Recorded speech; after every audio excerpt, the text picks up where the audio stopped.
Good evening, everybody. It's me, Everett Tucker, with my co-host, Nick. It is the evening of May 28th, 2009, and it is 10 p.m. Central Standard Time. Now, we are on the phone with Eric John Phelps. You may have heard him talking in the intro a little bit. He will be our very special guest tonight. Eric, are you there? Yes, I am. Thanks for having me, Everett. No problem. Nick, you there? I am here, everybody, and I am very excited about this show. This is the type of show, everybody, that you need to grab your pen, pencil, or paper. Eric John Phelps is a person who will give you names, book titles, video titles. You will be amazed by the information that you're going to hear tonight. So please grab your pen and paper. Eric John Phelps is going to give you names. This is not the type of radio show where we're going to just call these people the Illuminati, the Babylonian Brotherhood, the White Brotherhood, any type of name that does not specify a person's name.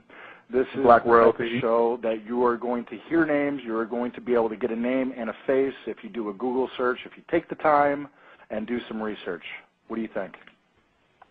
Oh, I would definitely agree. I definitely have my show notes ready. I prepared a little bit as far as listening to some of the interviews that Mr. Phelps had done with Nick, my co-host, in the past, and a couple others that he'd done with, or one that he'd done with Freeman, and I watched some YouTube videos with them. And I was preparing to take notes and to ask questions, but I mean, Mr. Phelps is such a wealth of knowledge that I think we are pretty much just going to let him run on topic all night. There's no way I could keep up here. So I believe Nick, in particular, we are both very interested in hearing about the SMOM, which I believe is the Sovereign Militant Order of Malta, the CNT, which is something that is starting to get a little bit of transparency lately, and more people are starting to wake up to the Council for National Policy and the Jesuit Order and John Birch Society. And from what I understand, Mr. Phelps, you have a lot of knowledge on those subjects. So I wanted to see what you could inform us about. Okay, pleasure to be with you, Everett and Nick. And did you want to start with the Council for National Policy? No, Eric. Actually, what I wanted to start off with is I want you to introduce yourself to some of the people who may not know you, possibly. Blog Talk Radio has the potential of having people surf and just look for a radio show just to hear a little something about what's going on in the world. And, if they're in a political frame of mind or whatnot, they could possibly just scroll through and actually listen in. And they should know who you are, Eric. Give us a little introduction about yourself, where you began in your research. I really want you to get down and deep into the John Birch Society because you were a member, and I want to know a little bit, or I want everyone to know a little bit about your history with the John Birch Society and your opinion about what it is today as far as your feelings towards it.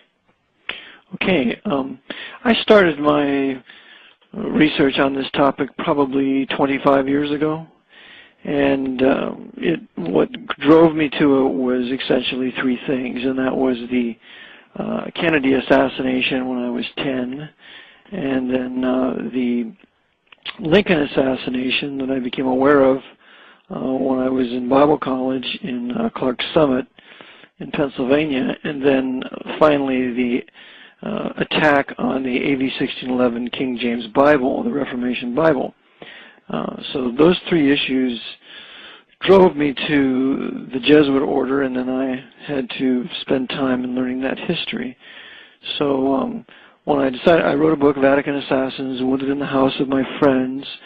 And in order to show that the Jesuits were the true assassins of JFK, I had to begin with their history and how they'd been so powerful, then suppressed by the Pope, then brought back to power, and ultimately then in control of what I call the Pope's Holy Roman 14th Amendment, corporate fascist, socialist, communist American empire. So when Kennedy didn't go along with their desires, they eliminated him and then put in LBJ, and he was a perfect replacement. And one of his advisors was Edward Bennett Williams, who was probably the most powerful attorney in Washington, D.C. at the time, and tied to the Jesuits intimately of Georgetown University.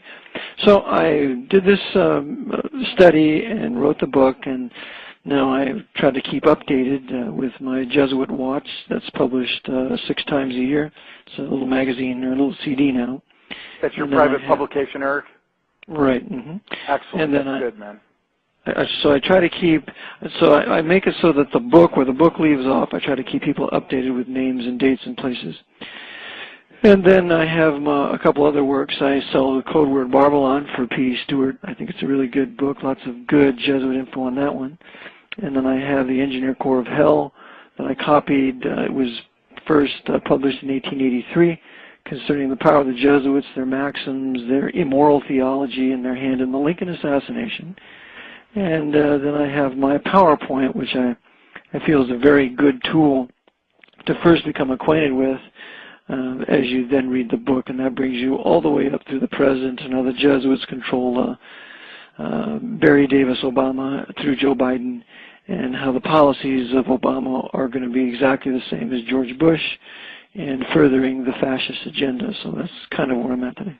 Okay, Eric, let's touch upon your membership in the John Birch Society and talk a little bit about that to inform those who want to be a part of this so-called patriot movement, which is now what a lot of us are calling the Bale movement.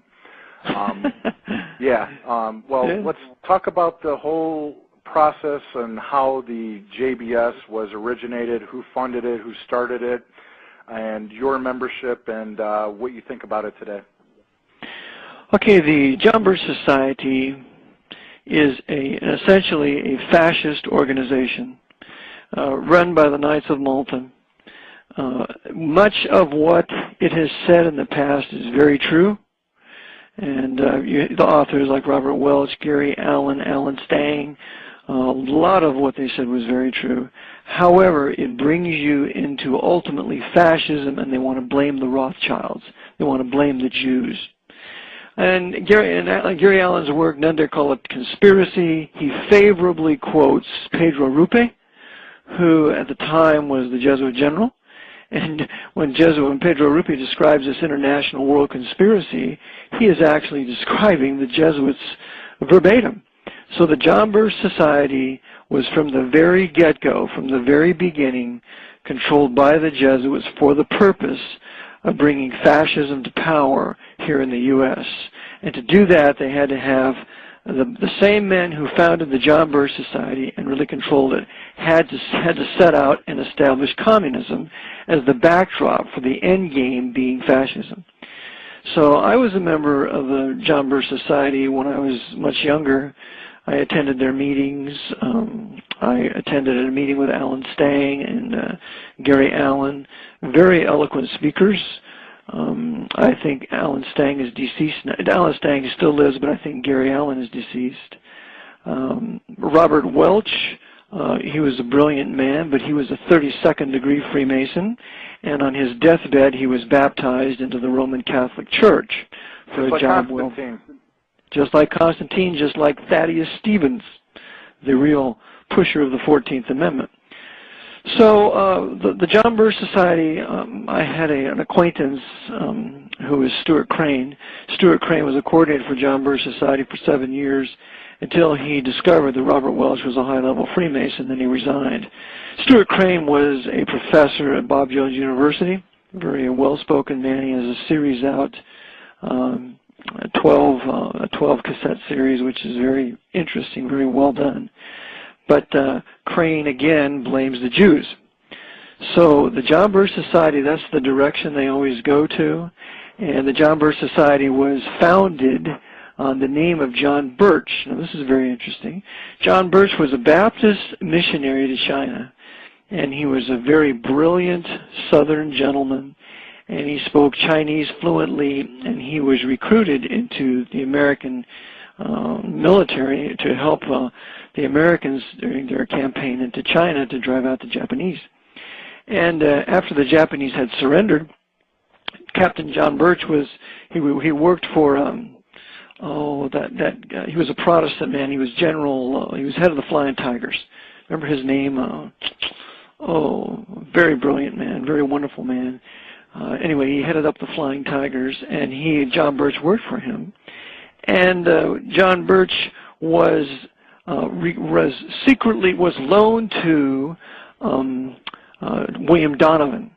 And William Donovan, Wild Bill Donovan, was, of course, an Irish Catholic and a member of the Knights of Malta. He was the founder, the first head of the OSS, and was also one of the heads of the CIA, one of the first heads. And so Wild Bill Donovan betrayed John Birch into the hands of Mao Zedong, and they viciously murdered him, shot him in the back of the head. And that was the end of John Birch, so that the Jesuits then, when they come along to create the JBS, they're going to name it after a murdered Baptist so as to unite Catholics and Protestants and Baptists together into this right-wing movement. And this is exactly the same thing that the Council of National Policy does, to unite the Protestants and Baptists and Catholics, primarily white. I call this the white right-wing fascist movement, so that they will drive us there into the ultimate game of fascism. And the Council of National Policy is very much heading this now. When you mention, how a person who was assassinated and how a name was utilized to then kind of glorify the assassination that they committed, it sounds very similar to Captain William Morgan, the Freemason who exposed the rituals and the initiations of Freemasonry. And now you have a rum named after Captain Morgan who is wearing a pirate outfit, which to me is a representation of the Knights Templar. And you've got Captain Morgan being glorified as being assassinated, and people are drinking him up. You know what I mean? Yeah, that makes perfect sense. They will carry out their assassinations and then get a lot of mileage out of it, making a martyr out of him. They did the same thing to Kennedy. They did the same thing to Martin Luther King. They carried out the assassination, but then turned around and glorified him so the masses would be further confused. So yes, this is their agenda. It's the Council for National Policy. That was Council for Mojo and or MO, and Eric, you were about to lead into the Council for National Policy, where there's a right wing. I don't really believe in the right and left paradigm per se, but a lot of people do in the world. And there's Christian Zionists involved. There's Knights of Malta. There's JBS members. Blackwater's involved. Can you start naming some names and talk a little bit about the history of the Council for National Policy? Real quick, Mr. Phelps, I wanted to ask a question in regards to Sun Myung Moon and the Council for National Policy, if you could get into that, because I know my mom, I was telling her about the Moonies, and she just did not believe that Sun Myung Moon had funded the CNP, so I wanted to see what you could tell us about that. Oh, he absolutely has, and he also gave Jerry Falwell $1 million. Yes, he did. He bailed him out because he was bankrupt. So, and Falwell was also CNP. But let's review some names here. I think you guys really enjoy this. Remembering now that the membership list is secret. It's strictly confidential, and you can't get it. Yeah. So those are the boys that are really the dangerous ones. I mean, the CFR is bad, but these guys are the real ones we're after. Yeah. Okay, in the past, we have men like John Ankerberg. John Ankerberg was a Bible defender and debated Masons, and really appeared to be some sort of a decent fellow in defending biblical truth. But he's Council of National Policy. John Ashbrook. John Ashbrook was part of the World Anti-Communist League, and that ties him to J. Peter Grace, to the Knights of Malta there. Correct. The deceased J. Peter Grace. By the way, the J. Peter Grace was the godfather of Pat Robertson's children. Wow. That's right. So, and Jeremiah Denton is another Knight of Malta that was intimately involved with Pat Robertson's 700 Club. Yeah. Okay. Okay, so you got Pat Robertson in the Council of National Policy. William Ball, he's supposed to be a great constitutional attorney. He's in it. Gary Bauer. Tim LaHaye, he's the founder of the Council of National Policy and the promoter of what I call, and many others call, the Jesuit rapture theory. Oh, yeah, as far as the Left Behind book series that a lot of people are drawn to and hooked on. That's right, and that Left Behind series was put in all the major bookstores. Oh, yeah. I couldn't get my book in any bookstore. Of course. But he has his books everywhere. Okay. Now, I do believe in the imminent coming of the Lord Jesus Christ for those who are truly born again, but I do not use that biblical truth as an excuse to do nothing. Exactly. Thank you, Eric. Thank you. Okay, and this is what this Jesuit rapture theory has done. I never call it a rapture. That's a Latin term. I call it the appearing, which we see in 1 Timothy 2:13 and 14. Okay, back to the list. We have Pat Robertson. Pat Robertson, by the way, said that there's going to be no Christian persecution in America. I saw him say it myself. You got Bill Bright for the Campus Crusade for Christ. You have previously Frank Shakespeare. Frank Shakespeare was the head of CBS at the time of the Kennedy assassination, and he was a Knight of Malta. He went on to be the head of the Heritage Foundation. I have one of my advisors told me, this guy was in Air Force intelligence, he said Frank Shakespeare was one of the 5 most intelligent men he ever met in his life, and he met him in Egypt. Now, Egypt is the capital or the headquarters for the Muslim Brotherhood, is that correct? That's correct. Cairo is the capital for the Muslim Brotherhood, and that's where you have your Grand Orient Lodge there out of Cairo. Mm-hmm. Yep. That's the foundation for all the Islamic Brotherhoods. We have to remember that the Knights Templars, during the Crusades, secretly worked with the assassins. Yes, they did, Eric. Go ahead. Okay, so it shouldn't be no surprise to us to see the Knights, the Masons today working with the Muslims in the Middle East.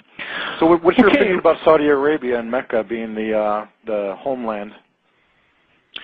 Yeah, well, Saudi Arabia became Saudi Arabia, as you know, in 1932, when the Saudi family was given Saudi Arabia by the Jesuits through Mussolini and Churchill. Because Mussolini and Churchill began to heavily finance the Saudis after that, and Saudi Arabia will become the oil monopoly of the Black Pope in 1934. The oil concession was given to SoCal, Standard Oil of California. It was considered the greatest commercial transaction in history at that time. And it was Sir John Philby, who was an English Knight of Malta and a private advisor to King Ibn Saud, who promoted giving the contract not to Britain, but to the American Standard Oil of California, which is absolutely run by the Knights of Malta. Right. Well, you got Rockefeller, who was the founder of Standard Oil, right? That's right, and Rockefeller is also a Knight of Malta, and he's connected with P2, and he's also a member of the Rotary Club in New York City. So everything that the Jesuits want to finance, they call on the Rockefeller Foundation, the Ford Foundation, the Carnegie Foundation to fund whatever they want. Right. Mm-hmm. Okay, Let's stretch away from the CNP again, and let's get back on that. Okay, Thomas A. Bolin. Thomas A. Bolin was a Knight of Malta. John Bolt. Oh yeah, Thomas A. Bolin was a Knight of Malta. He was connected with Roy Cohen, the sodomite. Cohen was connected with Joseph McCarthy in the McCarthy Inquisition. And Joseph McCarthy was the one that came out and wanted to free all the Nazis involved with the Malmedy massacre. So McCarthy was a Nazi defender, and he's connected to Bolin. Bolin was a Knight of Malta, and Council for National Policy. You got John Bolton. John Bolton was a Knight of Malta. He was representative to the UN, Knight of Malta. Richard Mellon Scafie. Richard Mellon Scafie is a real devil. He's involved with the Heritage Foundation. He is the inheritor of the Mellon fortune. And Richard Mellon Scafie is a great financier of many, many of these fascist desires. As you said, there's really no such thing as right and left. They're all the same, but for the purpose of the Hegelian dialectic, the Jesuits controlling both the left and the right for the purpose of bringing about their synthesis or their end game. You have Sun Myung Moon. Sun Myung Moon is a Knight of Malta. And, of course, as we mentioned, him financing Falwell. That's why Falwell had no power in his preaching. Whenever these supposed Bible-believing men of God compromise like this, they have no power. It's the same way with James Robinson. I remember the days when James Robinson was a great preacher. He's nothing anymore because he's a member of the Council of National Policy.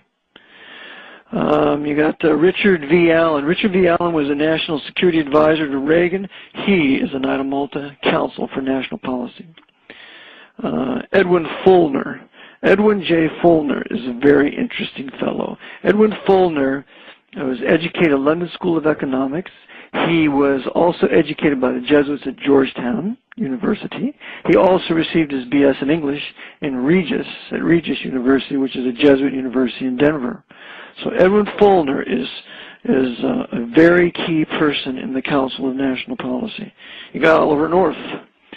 Oliver North, another Knight of Malta. He was an evangelical. He converted to Catholicism, and now he's a Knight of Malta, and he's the hero of Fox News and war stories, and, of course, never telling us the truth. You have Joseph Coors. Well, the Coors men are all Knights of Malta, Council for National Policy, making lots of money by furnishing their Coors beer to the troops. You got Rich DeVos of Amway, James Dobson. Yep, James Dobson. As far as the Amway group, I read that the Prince's, Eric Prince's sister married into the Amway family. That makes sense because Eric Prince's mother is a member of Council for National Policy. So, and Eric Prince used to be Dutch Reformed. He converted to Roman Catholicism, and his right-hand man in Blackwater, now renamed another name, I can't remember. Xe. Joseph Schmitz, he was a Pentagon inspector, worked in the Pentagon, and when he was called on to investigate Blackwater, he refused and went and joined Blackwater. So Schmitz here is another Knight of Malta, running Blackwater as a bunch of crusaders. Now we have, let me see, James Robinson, I mentioned him, Tom DeLay, that wonderful man, James Dobson, Jerry Falwell, the late Jerry Falwell, Joseph Farah, that journalist. Joseph Farah seems to be very conservative, but he's in the Council for National Policy, tied to the Heritage Foundation, and also to the National Review. National Review is founded by William F. Buckley, one of the most powerful American Knights of Malta in the country. He recently died.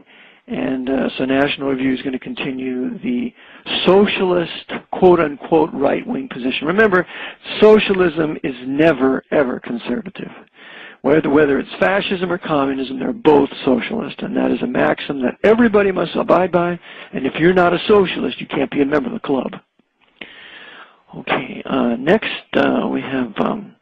when you say socialists can't be part of the club, does that mean that you have to be part of the Fabian Socialist Society? That's right.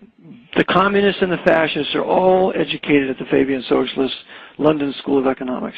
Remember, the Fabian Socialists were called by Bismarck.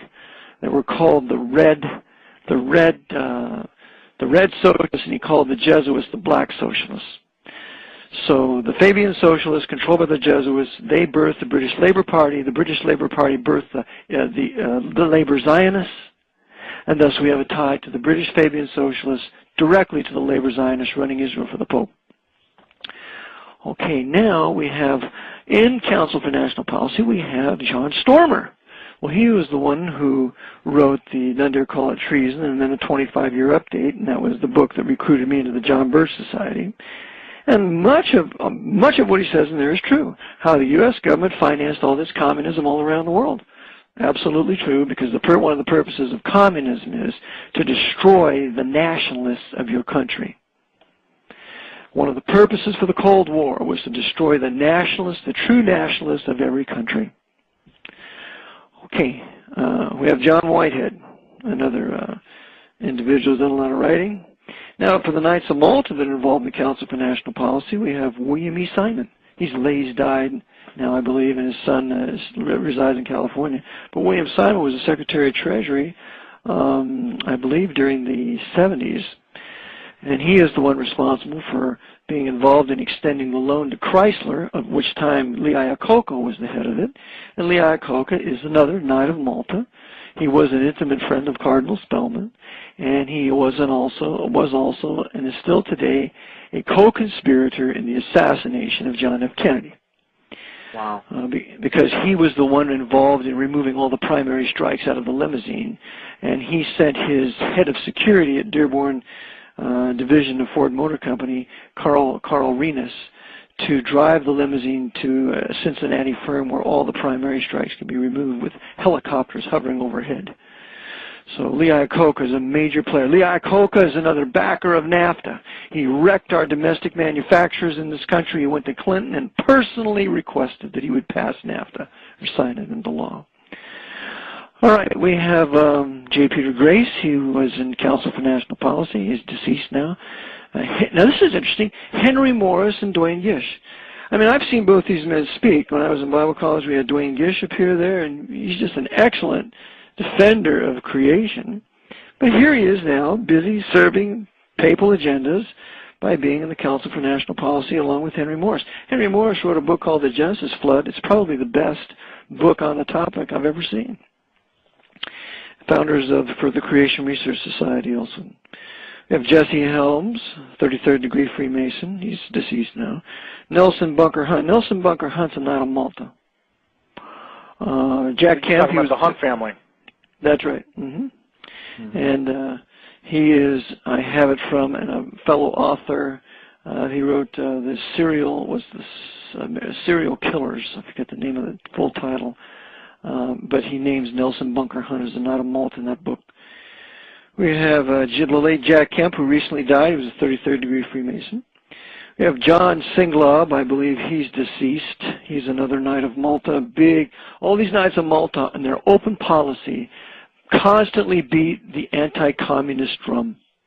But now, since the Cold War is over, we no longer have a communist threat. You're right. It's the beating of the drum against the Muslims. That's their big one. Okay, so now we go on a little bit. Louis Lehrman. Louis Lehrman's a very important character. He was another co-founder in the Council for National Policy along with Paul Weyrich.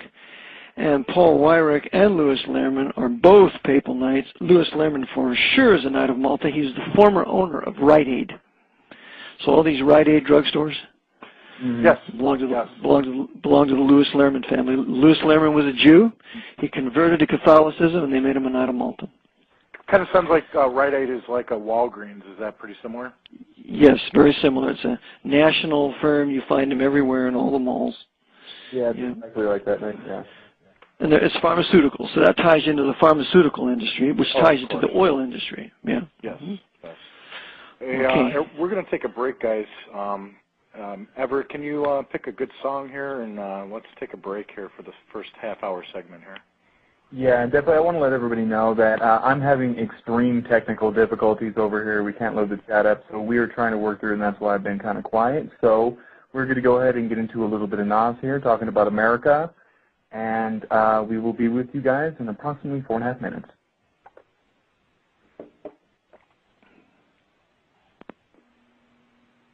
We have Eric Phelps on the line. We have been just discussing the CNP, the Council for National Policy. We're naming a lot of names here, guys. Please bear with us. It's a lot of information to absorb. Eric, let's get back into the CNP. Okay. Now, Eric, I had a question for you real quick here. I found my notes, and you had mentioned Louis Lehrman earlier. Now, Louis Lehrman was the author of the PNAC docs, right, or one of them? I'm not sure. Okay. I'm not sure what he authored. All I know is that he was the owner and builder of Rite Aid drugstores. Yeah, and he also wrote a book with Ron Paul, I believe, in the early in the early 90s about trading gold, I believe, which I think is very interesting. One of those little things, little snippets I picked up from The Secret Right, the new film by Josh Reeves, goes into a lot of the info that you're going into. I don't know about as in depth. And now in John Birch, I was not aware. Did you mention the fact that, or no, excuse me, why don't you go ahead and lead back into the CNP? I'm sorry, get you off track. That's okay. If you got a question there, we can deal with that. The John Birch Society really was the forerunner of the CNP. Right. So, I have a question real quick about Nelson Rockefeller and John Birch. What what you could tell us about that. Well, you know, he died fornicating with his concubine. So Nelson Rockefeller was a real piece of work. But as you know, he was busy financing the building of the UN. Nelson he aspired a little bit too much to be too public. And this is one thing they don't like. So I wonder how he really died. But Nelson Rockefeller was very subservient to the order, like his brother David, who is greater than he is. David is the greatest of the Rockefeller brothers. Okay, shall we continue with Council for National Policy? CNP, yeah, let's get into it. Okay, we have a priest, Father Charles Fierce, I believe, F-I-A-C-E. We have John Quaid, who was an actor, and he was also the big promoter of the Jural Society. And the Jural Society was really a clandestine operation to revert back to feudalism when canon law was supreme. They pushed a lot about canon law. We have... I want to interrupt real quick. John Quaid, from what I saw, did a 4 to 5 part series about being sovereign and what it's like and how to go about being a sovereign individual. Mm-hmm. And that's completely bogus. It'll never work, and it promotes anarchy. The only sovereignty is in the sovereignty in the people as a body and not in individuals. The only individuals that are sovereign are these devil servants like Queen Elizabeth II, busy serving her master, the Pope. The Pope is a sovereign in the law. The Queen's a sovereign in the law. Those individuals are sovereign. They cannot be sued. But as far as the people's concerned, it's the people as a group that are the sovereign. In fact, there's a book you might want to get. It's called Defense of Virginia and the South by the great, one of the great advisors of the General Staff of Stonewall Jackson. It was Robert Dabney. And he gets into this Lockean theory of each individual as a sovereign. He shows how it works, nothing but anarchy. And Dabney was probably one of the greatest theologians, Presbyterian theologians of his days. Okay, we'll go to Dr. Charles Rice. Dr. Charles Rice was a Roman Catholic. He's late, he's deceased, but he was a law professor, I believe, at Notre Dame. Now, whenever you see Notre Dame, the first thing you want to think of is Theodore Hesburgh. Theodore Hesburgh is one of the most powerful men in this country, probably one of the 10.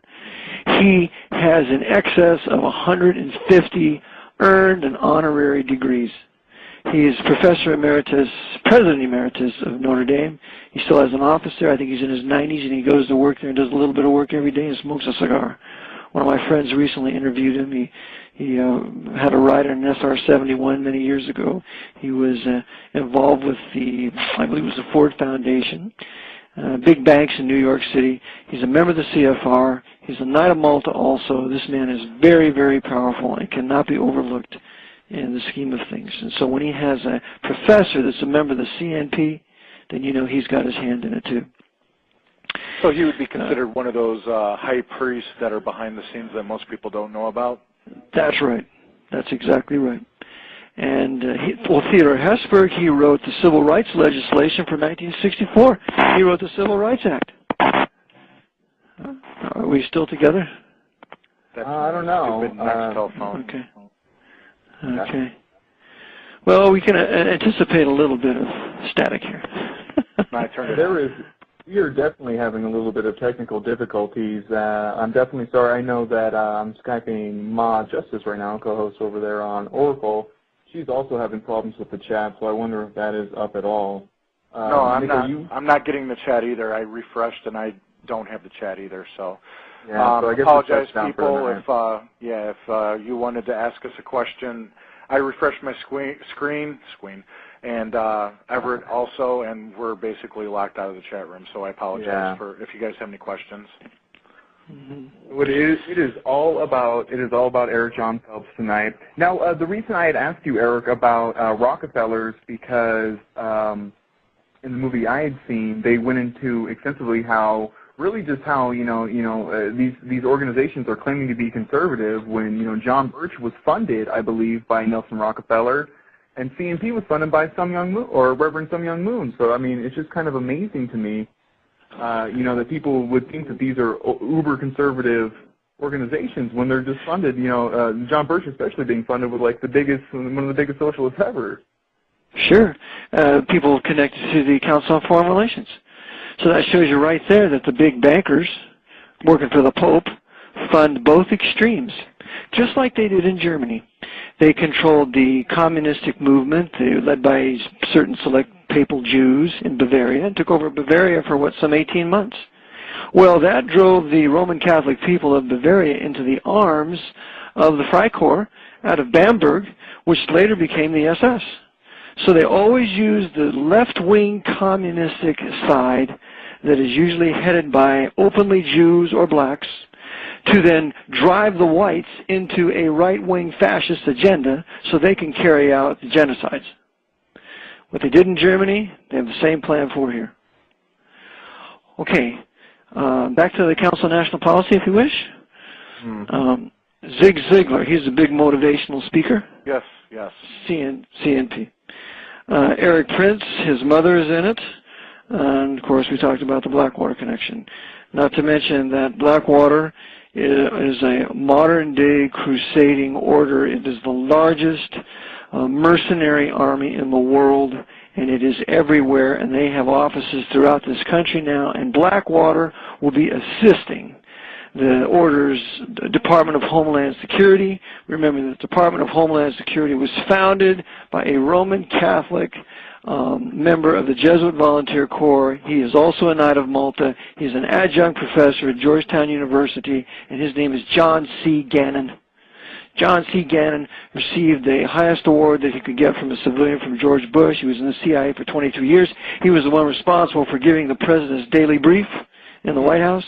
This John C. Gannon is a very important, this is the Jesuit behind it. And so what they do is they put a front Jew up to blame the Jews for it, like Chertoff. But the man really responsible was John C. Gannon. Well, Chertoff's also a Knight of Malta anyway, so. Yeah, oh, is he? Is Chertoff a Knight of Malta too? Yes, he is. I've seen a little bit on that, yeah. Thank you very much. Appreciate it so much. Chertoff is a Knight of Malta. Excellent, wonderful. So glad to know it. So again, we're solidifying our case that the Knights of Malta are behind this entire fascist movement, and to add, as I've said, that no matter who they put in office, either McCain or Barry Davis Obama, the strategy is going to continue. There's going to be a continual buildup. That's what he did in Afghanistan. Guantanamo is not closing. Everything that he promised, he will not do. And I even noticed that Rachel Maddow, she's now becoming disillusioned with Obama, and now she's waking up that, hey, it's the same agenda and nothing's changing, which brings me to another topic, and that is I believe the Council for National Policy will be instrumental in bringing forth a third political party. Huh. And yes. Yeah, we see that happening now with the Libertarian, the Constitutional Party, the whole Ron Paul movement. Yes. Adam Kokesh, we see Ron Paul's son getting involved into running for Senate also. Makes perfect sense. Now you see, this is exactly what happened in Nazi Germany. You had the Center Party, and you had another party there, and the Center Party was primarily run by the Roman Catholics.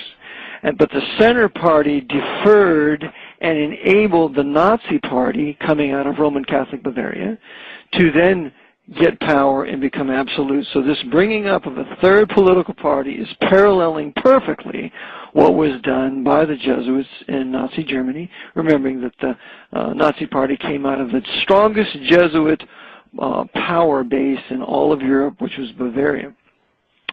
Okay. What is the point of the third party? Is that just to divide and conquer a little bit more, keep more people scattered, and clinging to old paradigms? Provide freedom. Well, no. The purpose of the third party, the purpose is to unite all the whites into a fascist right-wing party. This is racial. And so they're going to drive the white Roman Catholics, the apostate white Protestants, Can you still hear me? Okay.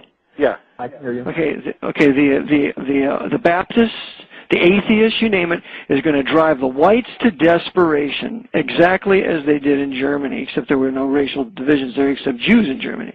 So they're going to drive them to desperation, and look at all the companies that are failing, the falling of the dollar, deliberately doing this to adopt the euro. They're going to drive the whites of Canada and the U.S. to desperation into a third party that's going to be waiting with open arms, which who knows what the name of it will be, but it'll be essentially a fascist party with spokesmen like Sean Hannity and Bill O'Reilly. And that's what they're possibly. And Glenn Beck. That's what all they're about. They're appealing to the typical white middle class, the hard-working people who now have had all their savings stolen, they've had their retirement stolen, and they're angry. And they're looking for a scapegoat. Why, look at all the blacks. What, 95% of the blacks voted for Barry Davis Obama? They didn't know what he stood for. So now they're going to blame the blacks for putting Obama in office, and what, some 55% of all the Jews voted for Obama? So they're going to blame the blacks and they're going to blame the Jews for putting Obama in office when, in fact, it was the Jesuits of Chicago and of Georgetown that put him there. And his advisor being the Roman Catholic Joe Biden, who has 2 degrees, one from Jesuit Scranton University and the other from St. Joseph's University in Philadelphia. He is the one that is dictating the policy of Obama. So they've created their polls, and then when this all happens, then the white people will be driven into right-wing fascism. And this is where I agree with David Icke, even though I believe he's a coadjutor, that the end game is fascism, not communism. Okay. Can you explain the difference? Real briefly, I had a question real briefly about where the Heritage Foundation and the Royal House of Tudor, Phyllis Schlafly and Hillary Clinton, and where they fit in, CFR, CNP, and what's the difference? What's the necessity for having the Council on Foreign Relations and the CNP? Okay. Think of your dialectic now. The Council on Foreign Relations is primarily communist, full of Jews. I mean, you have important Jesuits in there like Jesuit Joseph A. O'Hare, who's a Jesuit of the Fourth Vow, past president of Fordham University. He's a CFR presider, just like David Rockefeller. And you have other significant Knights of Malta in it, like Alexander Haig and a few others. But the open appearance of the Council on Foreign Relations is the left wing, supposedly. And so it's full of Jews. You probably have 300-400 Jews in it. I have their most recent annual report. So that's the left wing extreme. And that's what all the attention is to be put upon. That's what the Birch Society did. It's all CFR, CFR, CFR. But they don't want you to have the attention on the sucker punch. And that's the right-wing extreme, the fascist extreme, the Council for National Policy, the John Birch Society. They don't want you looking there for the problem. And so that's what this is all about. So while they're preoccupying you with all this whole communist agenda that's going on, more and more socialism, take from those who produce and give to those who don't produce, the whole idea is to create more and more agitation and aggravation. I can't save money. I can't even get food on my table. We need a hero. We need a strong man. And here he'll come. And it's going to be the 1930s all over again with the attempt to create a military dictator, as Jules Archer wrote in his great work, Plot to Seize the White House, which was a plot by the Knights of Malta led by John J. Raskob to make a military dictator out of Smedley Butler to overthrow FDR. So when that didn't work, then they just went into the woodwork and nobody went to jail. But they're going to do that same kind of thing again and give it another stab. Make sense? Mm-hmm. Yes, sir. Now, I read that there is going to be another right-wing group starting up, and I believe that Jeb Bush is one of the founders. Well, that makes sense to me. That night of Columbus. It was. Isn't it with a what's the Mormon Republican's name? Mitt Romney. Oh, Mitt Romney also. Yes. Mm-hmm. And Sarah Palin will be involved too. That makes sense. Mitt Romney's the Mason. All your top Mormons are Masons. The Mormon Prophet's a Mason. They're inducted into the Masonic Lodge outside of Utah. So you have that Masonic connection. You got a Mormon connection to the Council for National Policy. So, and of course you got, Marriott hotels everywhere, all Mormon-owned. So, and then you have Mariner Eccles in 1935, who was the guy who perfected the Federal Reserve Act and Federal Reserve Bank by consolidating its power under FDR. So the Mormons have been very important players in the Black Pope's plan to bring America into fascism. In fact, the Mormons, they keep control of all the genealogical records for the purpose of knowing where all the Jews are, or any blue bloods, or whoever they want to keep track of. That's the purpose of the Mormon genealogy. Was that originally done by the Order of Cincinnati? I think the Order of Cincinnati had a hand in it, because the Order of Cincinnati can be traced to the Jesuits. And we have to remember A. Truott, and I had suspected this, but he confirmed it, that the Mormons were tied to the Jesuits through Brigham Young, and Brigham Young's dear personal advisor was Jesuit Pierre de Smet, when Pierre de Smet met with Brigham Young at Cedar Bluffs in Iowa and told him to go up to the Great Salt Lake and there settle in. So there's always been that connection, and then Brigham Young was also the personal friend of Albert Pike. So, yes. Now, did you happen to hear the expose that Bill Cooper did on the Mormon elders and the upper echelon of the Mormon people, as far as a lot of the Mormon people are now becoming high recruits into the CIA? I didn't hear that, but I knew that they had recruited Mormons into the FBI. Hoover did that in conjunction with recruiting graduates from the Jesuit universities of Marquette, Georgetown, and Fordham into the FBI. Because that was based on the book that he did an expose on called The God Makers. Oh, okay. I have a video called The God Makers, yeah. Mm-hmm. Yeah, that's based on the book. Yes, absolutely. Oh, excellent. Mm-hmm. Makes perfect sense. I'm looking here now. What we were talking about real quick was, looks like it's Mitt Romney, Jeb Bush, and someone named Bennett in a CNP PNAC offshoot group called I just had it in front of me and the screen refreshed. I believe it's like National, where is the non-scanning? I'm sorry, go ahead. I'm going to look for this real quick. Go ahead, guys. Okay, the Council for National Policy has very strong ties to Le Cercle, and Le Cercle was involved with Gladio after the war. And these are men like Lucio Gelli, ex-Nazis, High Knights of Malta that were involved in bringing the Nazis to power, like Franz von Papen. He was one. Another one was the powerful German family of the Taxels, the Untaxels. So they're connected to Le Cercle. Le Cercle is absolute fascism because the purpose of reuniting Europe was to reunite a Roman Catholic, for the most part, Jew-free fascist Europe for the bringing about of the revival of the Roman Empire for the purpose of fulfilling prophecy.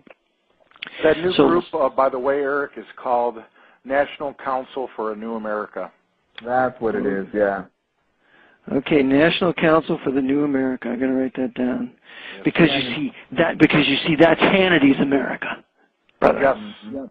Yeah. And Governor Bobby Jindal will also be a part of that. The good Roman Catholic out of Louisiana. Oh yeah, and he believes in castration of the genitalia. Oh yeah. Mm-hmm. Castro, that's nice. Now, what can you tell us about how public, because I'm aware that there might have been a couple spin-off groups about the CNP. Do you know anything about that? No, I don't. Okay. No. But I would imagine they're doing it in a secret fashion and keeping us away from sniffing them out. It's kind of like finding the Nazis after the war. But that's a good point. Okay, we'll go on a little bit farther here. We have Eric Prince. He's tied to, we mentioned that. We have the list is strictly confidential. We have the Church of Scientology involved. There's a couple of members involved with the Church of Scientology, which brings up Tom Cruise. Tom Cruise is a Knight of Malta. Really? Yes. I just saw that today in that email which you had sent Nick. I was perusing that briefly, and I saw that, and I was just flabbergasted. How are the Scientologists and the Maltans combined, or is that just in the case of Tom Cruise? Well, That's their combined. Tom Cruise is one of their leading spokesmen, so he is going to be considered a tie to the Knights to Scientology. And remember, the doctrines of Scientology are essentially esoteric. They're hermetic. They are Gnostic. So there's really no difference. Very New Agey, too. Yeah. Very New Age. And, of course, the founder of the New Age movement, the father of the New Age movement, was the French Jesuit, Teilhard de Chardin. Okay. We have, it's been called the CMP, the Dominionist movement. The Dominionist movement, championed by John Whitehead and Rushdie, is really nothing more than fascism. It's not a return to the Reformation. It's not a return to reformed principles in politics of limited government, but at the same time individual liberty. No, it's going to be fascism. We have the Heritage Foundation with Fulner. We talked about that. His Georgetown connection. Can we talk a little bit about the Heritage Foundation, Eric? Because yes, they happen to be on the list. They happen to be on the list as far as a group that co-opted the Tea Parties during the tax protest this year. Okay, that's an important thought, because the Heritage Foundation from the very get-go has always been run by the Knights. Remember that Frank Shakespeare was one of the first heads of the Heritage Foundation, and he was a Knight of Malta involved in the Kennedy assassination. We also have Opus Dei in the Heritage Foundation, too. The Heritage Foundation is always touted by Hannity. On his Hannity's America, he brings it up on a regular basis. And that Heritage Foundation is also somewhat tied, at least to the maxims of the John Birch Society. It's all the false right-wing solution to the left-wing problems that these same men cause. Which always occurs whenever there's a Democrat in office. That's right. So the Democrats get to be the straw dog. They get to be the whipping boy to justify fascism. And you have this in the Reagan administration. What do you have before Reagan? Why, you have Jimmy Carter. You have the communism of Jimmy Carter. So we're going to solve that with Ronald Reagan and his right-wing fascism. And I say Ronald Reagan was the most horrible, terrible president this country ever had, because he committed high treason in being involved in acknowledging the sovereign state of Vatican City as a sovereign nation state. He had some 5 or 6 Knights of Malta in his very administration, including Alexander Haig, William Casey. You got William Casey in the Contra affair, openly admitting that the CIA is pushing drugs to fight communism. Well, Eric, can we touch upon the Contra affair after our break in 2 minutes? Because there's a gentleman by the name of, I wouldn't call him a gentleman, he's a wolf in sheep's clothing, but you got a guy by the name of Larry Pratt, who was very heavily involved in the Iran-Contra affair, as far as the, I forgot the name of it. And Council for National Policy. Yes. Mm-hmm. And he's the forerunner or the president or whatnot of Gun Owners of America. Mm-hmm. Yes. So we got a couple minutes here to kill, but I really wanted to touch about this patriot movement that a lot of people they got their blinders on. They're looking for hope. They're looking for change, just like Obama claims. And, they're really being led down the wrong path. And, whatever we can to do to enlighten them would be great.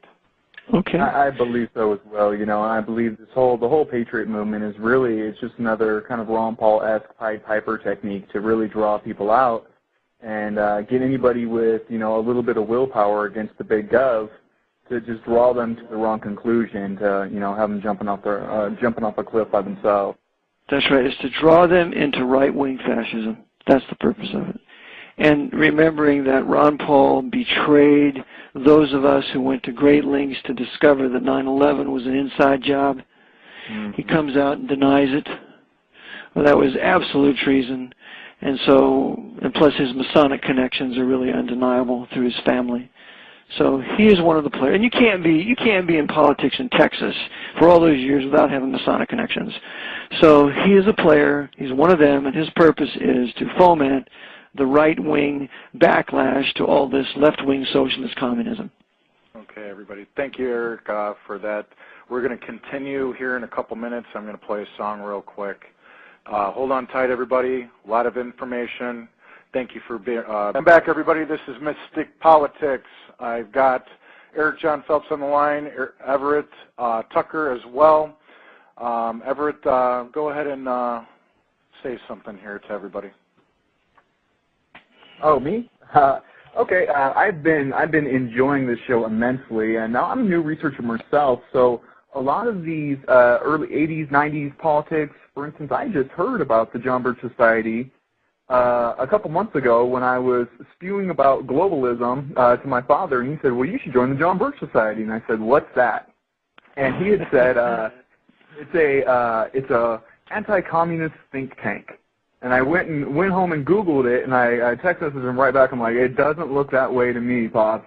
And that it really that kind of started off me kind of waking up as far as how deep a lot of these roots go. And real briefly, I want an organization I don't know a lot about, but I wanted to see what you could fill us in on, Mr. Phelps, is the I mentioned it real briefly, the Royal House of Tudor and the Tudor Society, being that Phyllis Schlafly is a member of it, and I noticed that I believe their pin is an eagle, or and I wanted to know how that tied in, and whether or not the Royal House of Tudor was mixed up with the Rothschild bloodline at all. I'm sure they've interbred, because the Rothschilds have been the keepers of the Vatican treasury for centuries, at least 2 centuries, and especially when the Jesuits were suppressed and when they were conducting their French Revolution, Napoleonic Wars. The Rothschilds were great managers of their fortunes and treasures, which the Pope sought to get when he outlawed the Jesuits in 1773. But Phyllis Schlafly is a Dame of Malta. And so, therefore, since she's a Dame of Malta and her first allegiance is to the Archbishop Dolan of New York now, the new Archbishop, she will be using that society for the purposes of the Brotherhood. So it will be right-wing and it will be fascist. Remember, the Knights of Malta, they always come out on the right-wing side. On Contra, it shows the Contras, they're reading their Bibles, and they're the good guys, and they're fighting the Sandinistas. Well, but the Jesuits, they're the ones that are advising Ortega and the Sandinistas. So the Jesuits are on the left-wing communist side openly, and the Knights of Malta are on the right-wing fascist side openly. And always in the end, the fascists, the right-wing, is betrayed and they lose. Whereas communism is always designed to win for the most part for the last 100 years. So that's why Germany lost. Fascism loses to communism. And so that's what they pulled the same thing off in Nicaragua. And they pulled the same thing off in Iran.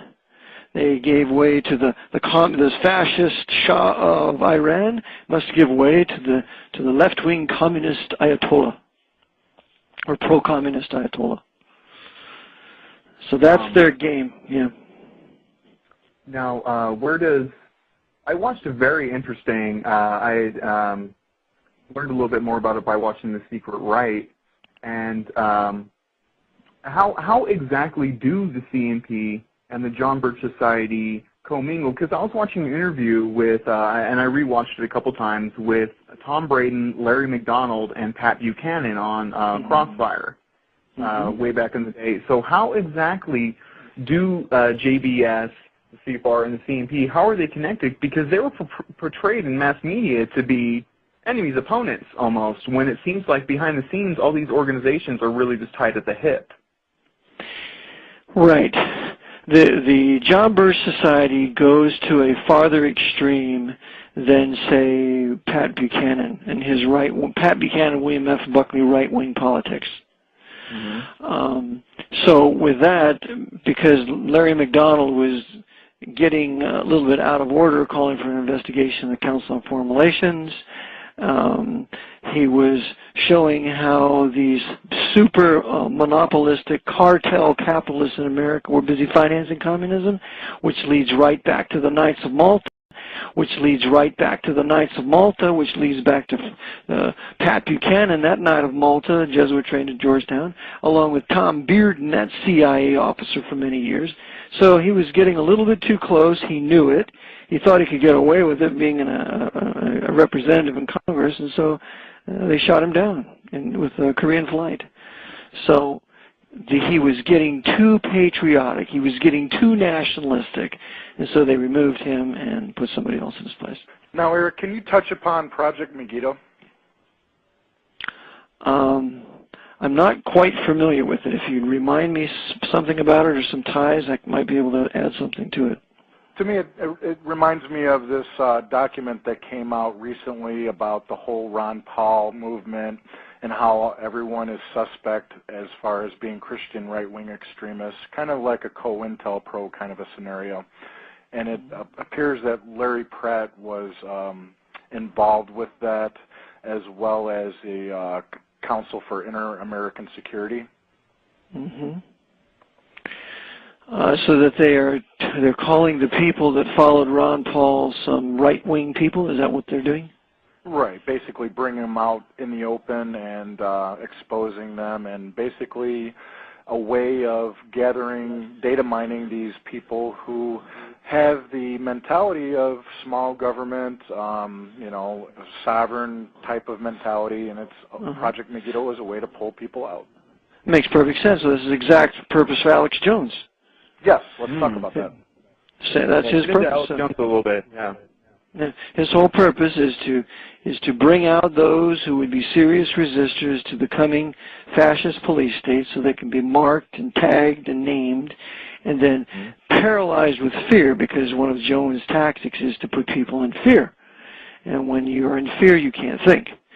So even though the vast majority of what he says on a low level is absolutely true, he never leads you to the proper conclusion. He'll never tell you about the Knights of Malta running the Bilderbergers, like the Queen. She's a Dame of Malta.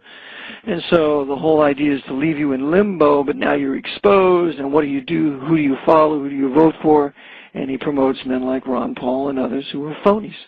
Well, he won't even mention the name Joseph Rettinger. Yeah, Joseph Rettinger. He won't mention that name? That Jesuit and high-level Freemason that helped found the Bilderbergers? Yeah, that advisor to Winston Churchill, that wicked sinner? No, he won't mention him. That makes sense. And, Rettinger is also known as the Gray Eminence, like in between the Black Pope and the White Pope. Absolutely. Absolutely. That's what he was. The Bilderbergers, aren't those the current incarnation of the Council of St. John? That's right. Prince Bernhard was a Knight of Malta. And, of course, you have Kissinger. He's another Knight of Malta. He's another advisor to the Pope. Kissinger has always been a Nazi. Dear personal friend of Alexander Haig, another Knight of Malta, whose brother Francis Haig is a powerful Jesuit priest and is a physicist. Okay. Yeah. Have you heard of the Council of 56 of the Religious Roundtable? No, I haven't. Okay, I've got a link here talking about the CNP membership.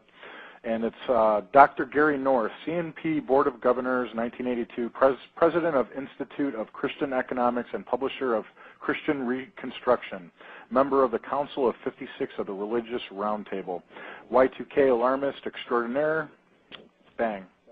Never Makes sense. Dr. Gary North before. Oh, yeah, Gary North is a very well-written author. I have a couple of his books. Considered right-wing, considered conservative. But we have to remember, whenever we see that term round table, always think of the Knights Templars. Yes. Always think of Crusaders. I think of the whole concept of King Arthur and the Knights of the Round Table. I think absolutely terminology exists today. Absolutely. So whenever you have you remember the Nazis up at the castle that they had in Germany, Wewelsburg.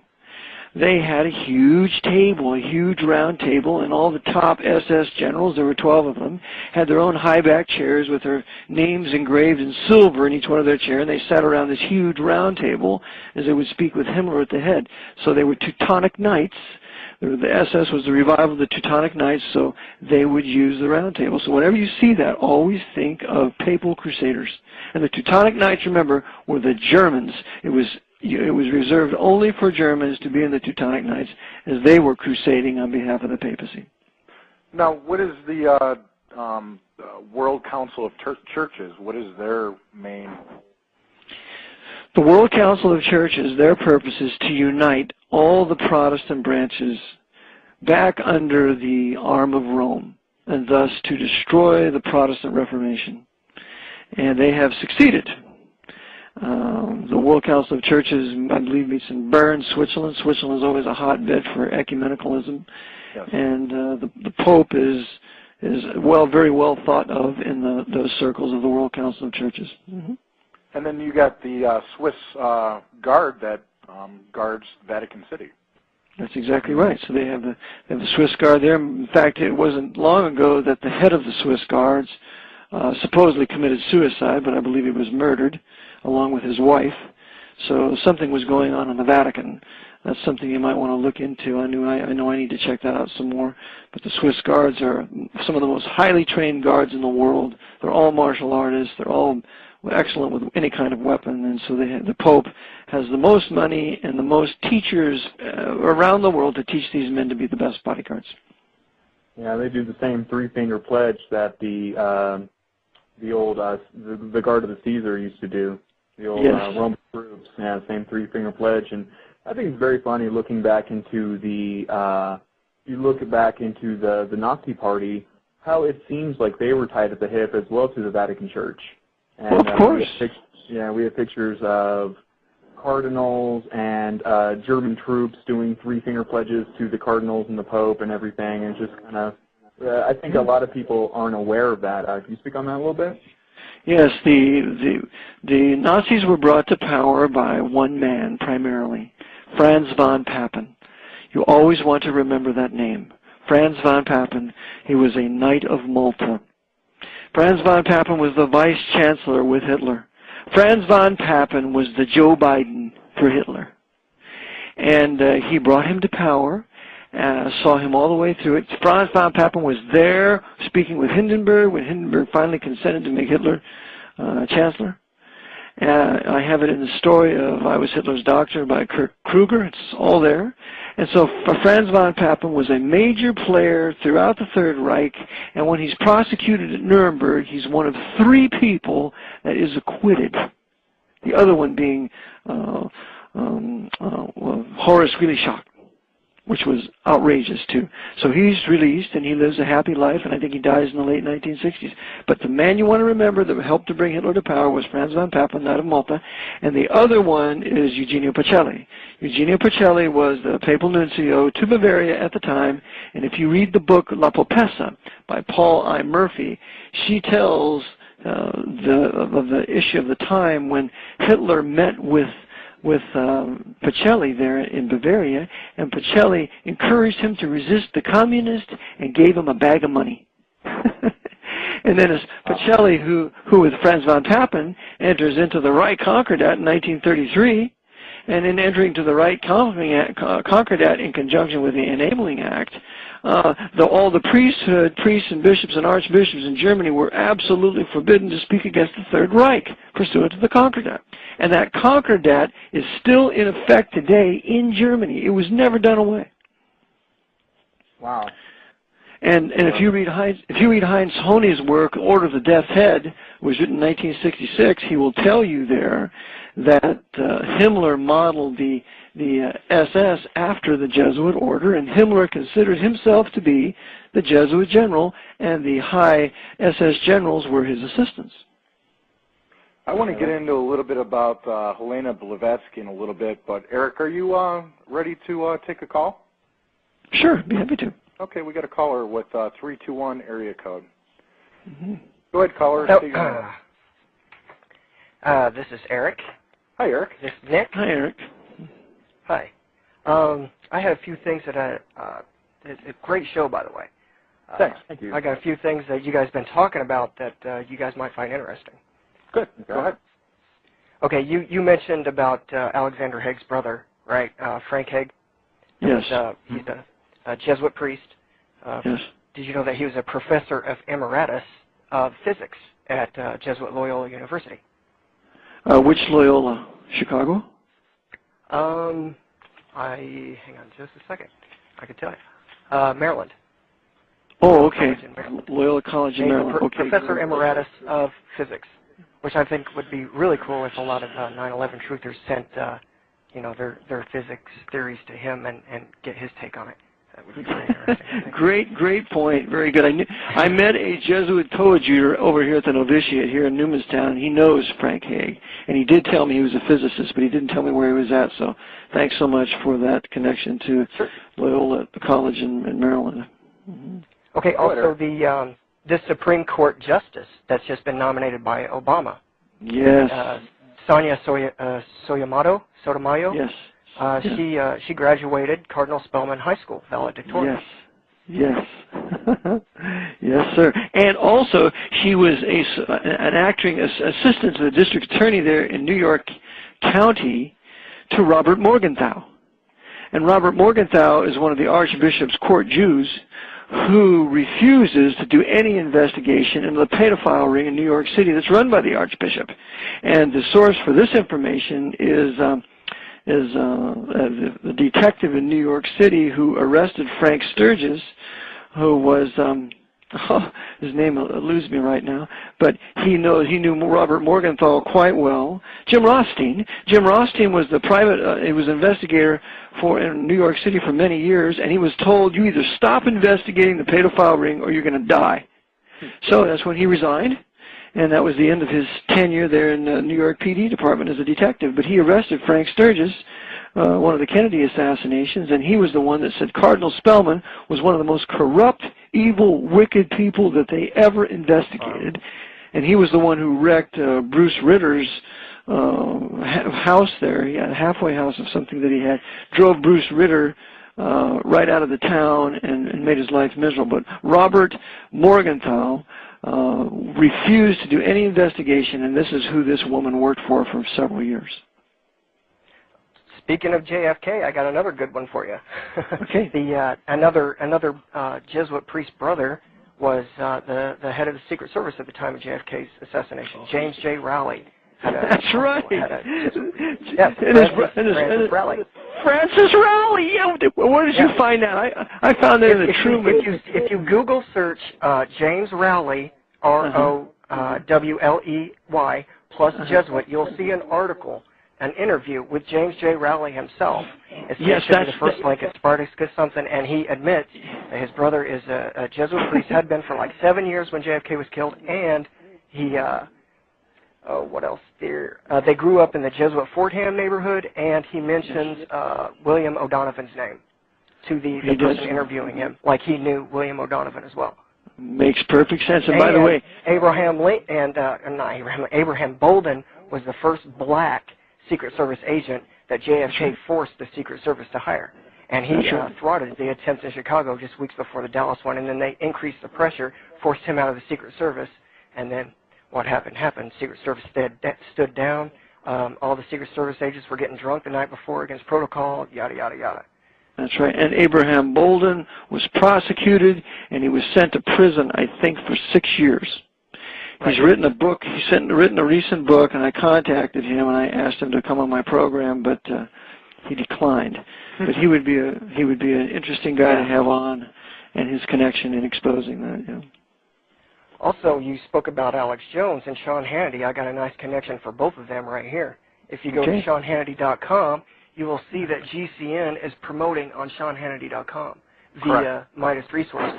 You will see 2 or 3 links that pop up in 2 or 3 places, Midas Resources. And if you hover over the link, you will see that it redirects through Clear Channel.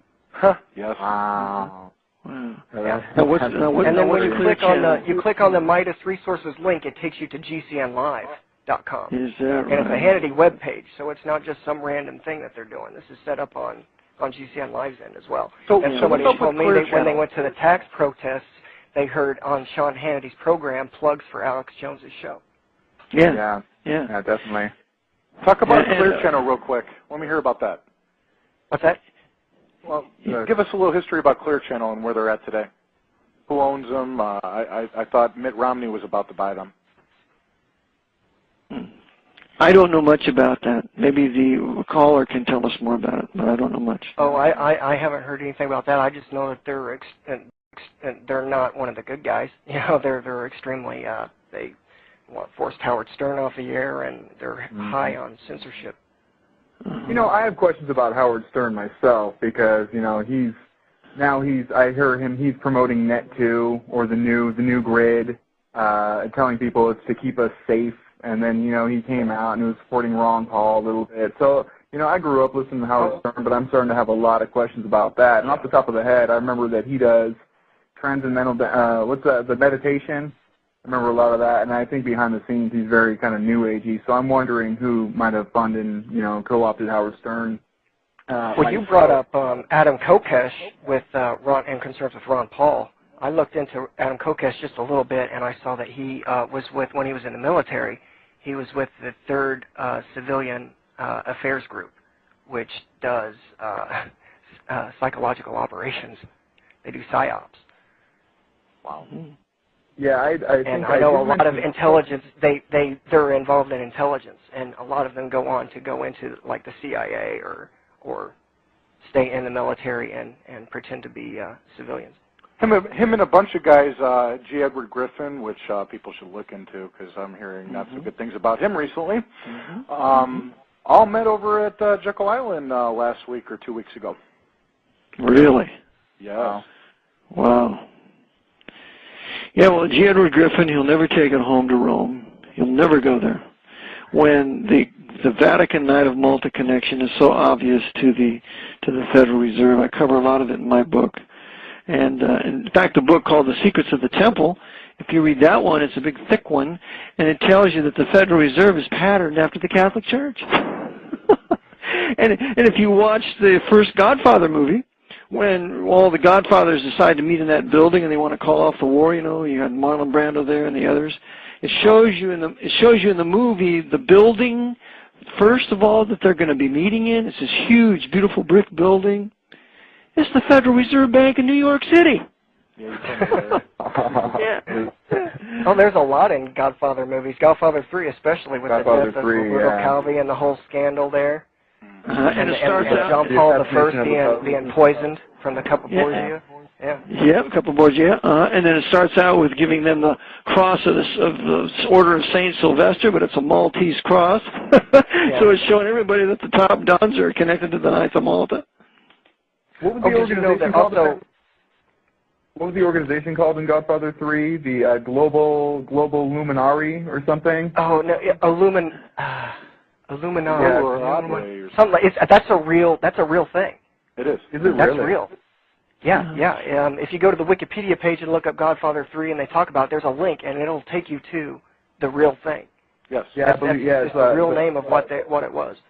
I think it's Luminary. We're not sure, but yeah, I'll definitely look into that. I was not aware of that. I just thought they were alluding to the Illuminati and trying to. That's what I thought too, and I actually looked it up just recently, actually, and yeah, it's true.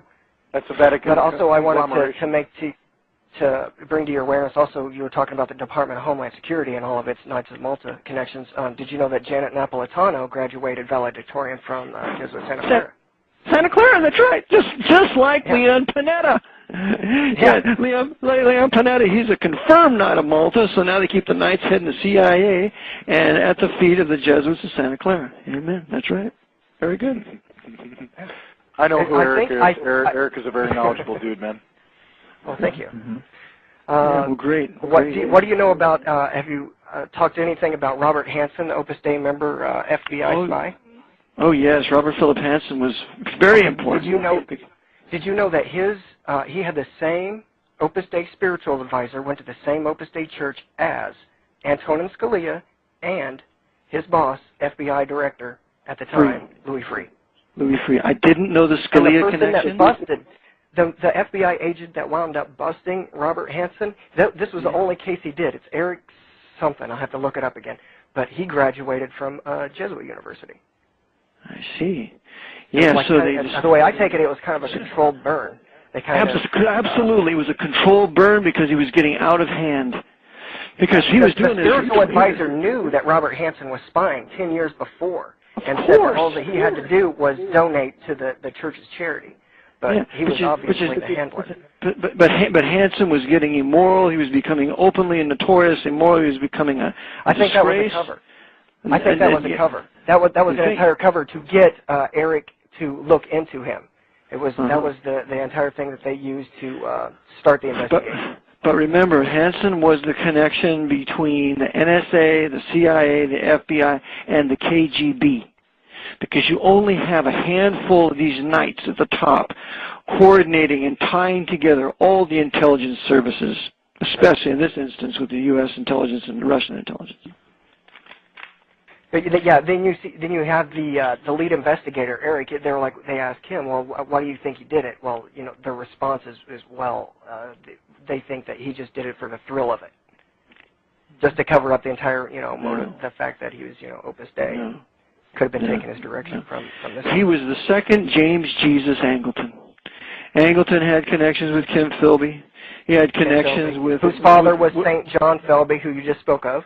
Right, and he also had connections with Gallitzin. Gallitzin was a Knight of Malta, came from a Russian royal family, the Gallitzin family, and when Gallitzin came over here, it was just a meeting of Brother Knight of Malta, James Angleton, with Brother Gallitzin, and that's why they gave all those CIA files up on a farm in New York to Gallitzin so that they could take all that information back and purge out and kill off any CIA agents or assets within Russia. Wow. All right, guys. Well, it's looking like we have 28 minutes left. We're going to go ahead and take this opportunity to take a little break. I want to thank you, Eric. Do you want to hold over for the break? Sure, that'd be fine. Okay, so we're going to go ahead. We're going to go ahead and take a little break, guys, so people can stretch their legs, get a little sip of water. When we come back, we're going to have Eric the caller, my co-host Nick, me, Everett Tucker, and our special guest, Eric John Phelps. All right, guys, we're going to go ahead and get into this.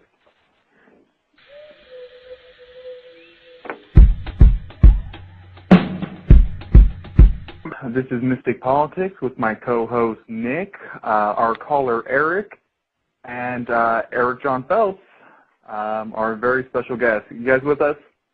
Yes. Yes. All right. Now let's see here. Nick, did you have any questions for Mr. Phelps? Well, actually, we got a caller. Let's focus in on our caller, Eric. Go ahead, talk a little bit about what you got on your mind, bro. All right, I got a couple more connections to Roman Catholicism with Scientology. Good, right on. Nice. Wonderful. All right, you mentioned Tom Cruise was a Knight of Malta. I wasn't aware of that, but I knew that one of his life ambitions when he was younger was to be a Catholic priest, like Mayor Giuliani used to want to be a Catholic priest. He married Nicole Kidman, who is a Roman Catholic, divorced her, and now he is married to Katie Holmes, who is Roman Catholic and went to Notre Dame Academy, which was an all-female school, and right next door was the all-male St. John Jesuits, where she appeared in several school musicals. Fantastic. And then you have Dave Miscavige, the president of Scientology, who comes from a Polish-Italian Roman Catholic family. What's his name again? Dave Miscavige. Dave Miscavige, okay. M-I-C-C-A-V-I-G-E.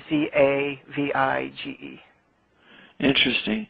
Well, wasn't Nicole Kidman, didn't she play in that somewhat pornographic movie of Eyes Wide Shut? With him, yes. Yeah. Well, you know, that was a Knight of Malta Jesuit orgy that they were at. Oh, yeah. Oh. And you know, that was the last movie that Kubrick ever made. Yeah. I think do you think that he had pried a little bit too deep with that one? Do you think that I do. Yes, I do, because you see, that's typical behavior for the High Knights Templars, Knights of Malta. Mm-hmm. Yeah. Mm-hmm. Now, you said it was a Jesuit Maltan ritual? Oh, yeah, the High Knights Templars, High Knights Hospitallers are engaged in that behavior. Mm-hmm. Really? Well, I have a friend in Italy, Vittorio. He has cousins who work for Fiat. He says the Jesuits run Fiat, and of course Fiat's buying what GM Chrysler. in Europe, and Chrysler. Yeah, the Jesuits run Fiat completely. And Vittorio told me he was invited to 2 of those orgy parties where you just wear masks and a cape. And he says, if you don't believe me, I'll send you my most recent invitation that they sent me. He says, I can't stand them. He said, I don't go, but they send me these invitations. Yeah, get a copy of that invitation. I'd like to see it. And also another thing about Fiat. Another thing about Fiat is their logo is very, very interesting with the snake eating the man. Yeah. That one, I think, you know, as far as symbology or symbolism, I think that is very interesting. What is that logo? Because I've seen that symbol a couple of times. As far as I believe, it's tied into one of the Rothschild homes. They have it cut into a lawn. And are you aware of any meaning to the symbol or symbolism? Anybody on the line? Well, I'm aware of the serpent aspect with regard to a special man that is coming. Because if you look back, remember Horus is going to be controlled by Set, according to the Egyptian myth. Set is the devil for Egypt. So this is exactly what Revelation 13 says. There's a coming man who's the coming final pope. He's going to continue for a while. He'll be the 7th Roman Caesar of Revelation 17:10. He gets killed with a mortal wound, and then he'll come back to life. He's the 8th king, yet he's one of the 7th. Namely, he's the 7th king. And this 8th king will be possessed by the devil, just as Set possessed and controlled a risen Osiris, who is Horus. Mm-hmm. That's why the Pope has the cross on him. He has these crosses on him. That's the cross of Osiris. So every Pope is acting as the Osiris, waiting to be slain and come back to life as the risen Horus, possessed by Set, the devil. I had a question for you. I was listening to your last, I believe it was the last time you were on Black Sheep Radio with Nick, now of Mystic Politics, plug, blogtalkradio.com/Mystic Politics, if you're listening to this on some other venue. And you were getting into the fact a little bit, I think you, unless I'm misunderstanding, that under Vatican law, the Pope is a non-entity. No. Yeah, under Vatican canon law, the Pope is a sole corporation. Uh-huh. And so he's a completely artificial person in the law, and he is a sovereign, meaning that he cannot be sued, and he is as much of a king or a prince as any other sovereign on the face of the earth, in fact, even more so. So the purpose of the papacy, the Jesuit papacy, is to make this king the universal monarch of the world, who will be then assassinated and brought back to life as the Antichrist and will rule the world for 42 months. Wow, and another little interesting thing, and I had a couple questions for you as far as you had talked real briefly on the last interview about the spiritual power and the temple power, the two keys. And Mm-hmm. I was very curious as to who bestowed those on, like, I'm not sure who Foxe or Petton was, and I was wondering if you could elaborate them and how they had the power to grant that to the Pope in the first place. Okay, the first spiritual power, this universal spiritual power, was granted to the Bishop of Rome, the Pope by this time, by Foxe, who was the emperor of the Roman Empire out of Constantinople. Okay. So he confers this spiritual power in 606.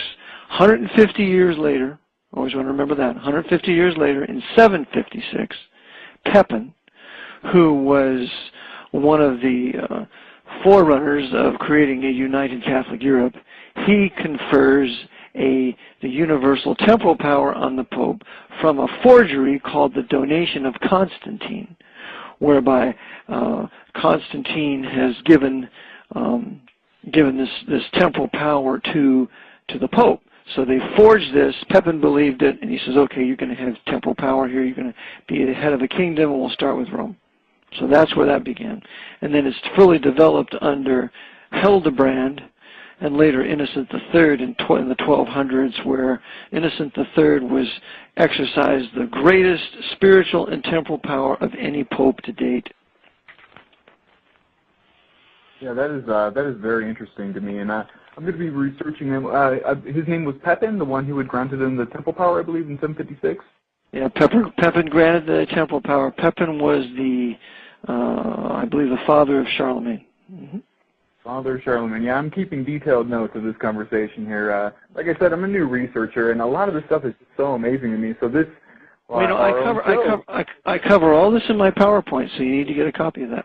I have 626 slides, and I go through all this history on the temporal power, spiritual power, Rome creating Islam, the creation of the Orthodox Church, 1054. I bring all that history up to the present. Where can we get a copy of that? You can get it from me. You can go to my website at VaticanAssassins.org and go to the store, and you can see the Con. And the Con with the 626 slides has it all there, and it's designed for you to teach others. because it's all captioned and you don't have to know anything special, but there's all these pictures and very good quotes. That's great. Eric, did you have any more questions for Mr. Phelps? Not so much a question, but something that he might want to look into. I'm sure happy you to. have heard of the Americans Warned of Jesuitism by John Claudius Petrot. No, I Have you haven't. heard of this? Oh, No. You have to read this book. This is, I believe, written around 1830 by a Roman Catholic priest who exposed the Jesuit order. Okay, go slower with me, Eric. You're one of those younger, fast-thinking guys. Okay, so it's Americans. You need to slow down for all of us. Americans Warned of Jesuitism. It's Warned John. of Jesuitism. Okay. John Claudius Petrot, P-I-T-R-A-T. It's free for online on Google Books, and there is a chapter in there. I believe chapter 11, called We Are Manure, Shell Snails, and Hogs. If you read this chapter, it is coming from a Jesuit spiritual exercise book written by Alphonse Rodriguez, which was written, he was one of the Jesuit founders. Yes, he was. A high spiritual exercise book for Jesuit priests. And in this chapter, you will see the similarities between what he is saying, the philosophy of what he is saying, to the Skull and Bones initiation ceremonies. Makes perfect sense.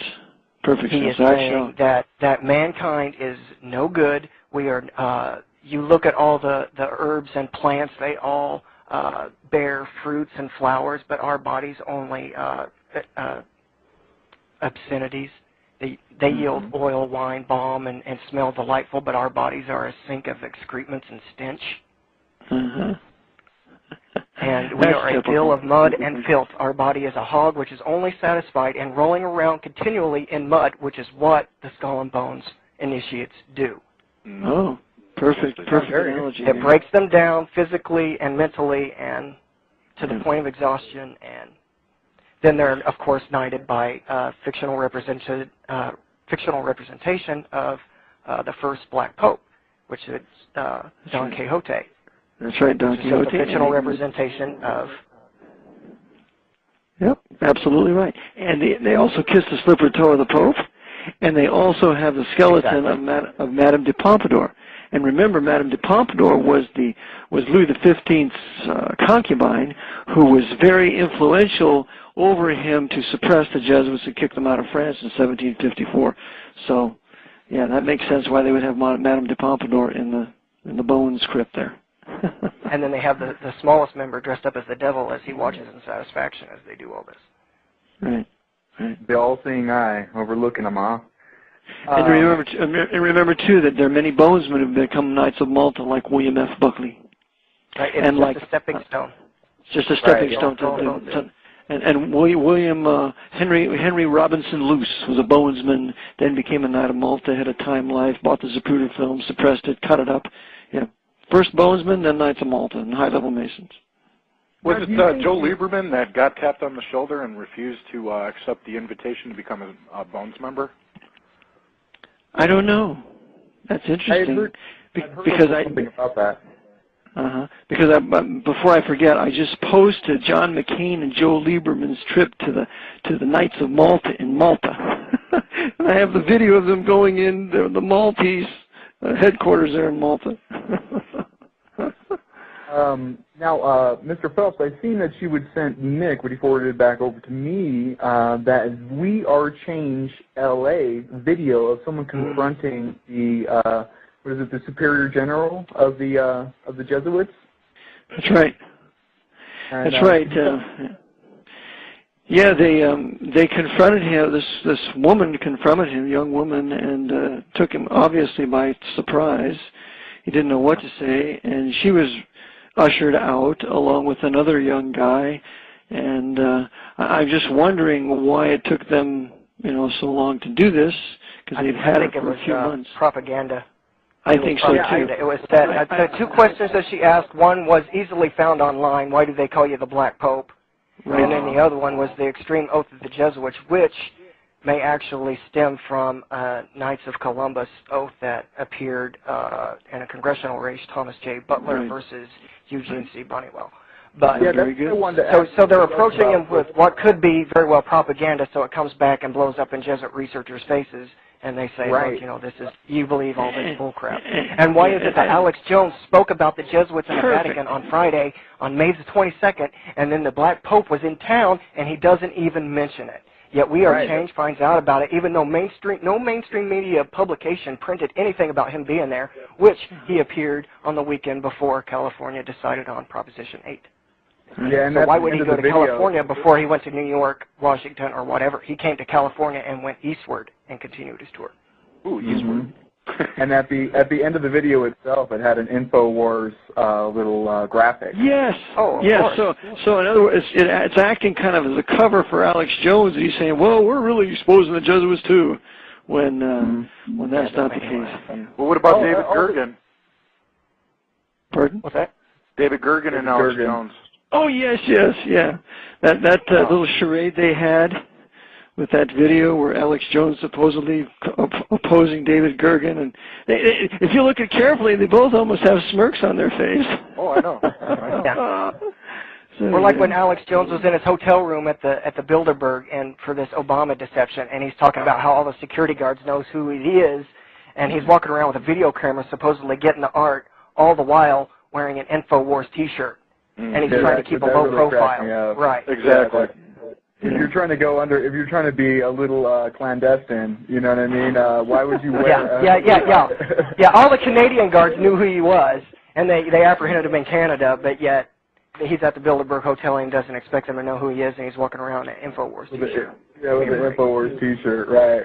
The whole IFC documentary, New World Order, was another way to discredit any kind of researcher. It wasn't even about the New World Order. That was more of an Alex Jones documentary. Yes. Yeah, it was about the kookery of the conspiracy world is really what I got, the underlying theme, or how they edited it, how the director put everything together.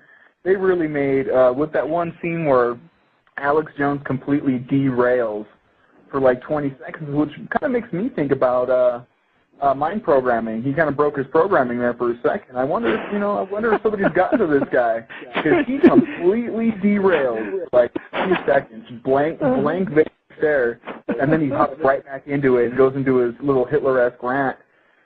But yeah, the whole thing, everything we're presented with, as far as anything mainstream that has to do with dealing with these theories, is just a mockery. Right. Well, I'd like to show you guys some evidence that I have that I believe connects Alex Jones to the Archdiocese of L.A., Roger Mahony, which he's very friendly with the Jesuit cause, and it was no surprise when the Black Pope went to L.A. Yeah, if anybody has anything they want to send us, they can send it over to mysticpolitics@yahoo.com. They can go ahead and shoot us over there, and if we like what we see, and we like a lot, because we cover the full gamut here. We go from aliens to the CNP, so we get into a little bit of everything. So if we can throw it into a show, we will review it and we'll talk about it online, and probably even contact you back to call in regards to it as well. So yeah, definitely shoot us over anything. Sounds great. And you're talking about California there in Los Angeles. Remembering that Arnold Schwarzenegger, he is involved with the papacy. He is a Roman Catholic, of course, but his boss is the California Jesuit Provincial. Ah. Yeah, the California Jesuit Provincial runs California. He was the. Have you seen the where John Connor met Danny Bonaducci? Have you seen that video? This is a couple years back. But Alex Jones happened to have been in L.A. away from his show when this video was taken. Well, Danny Bonaducci's brother is the musical coordinator for Cardinal Roger Mahony, and his wife is Cardinal Roger Mahony's right-hand person, spokesperson, and executive assistant. And I believe her maiden name is Carlucci. Oh, and of course, like Frank C. Carlucci, and then, Knight of Malta.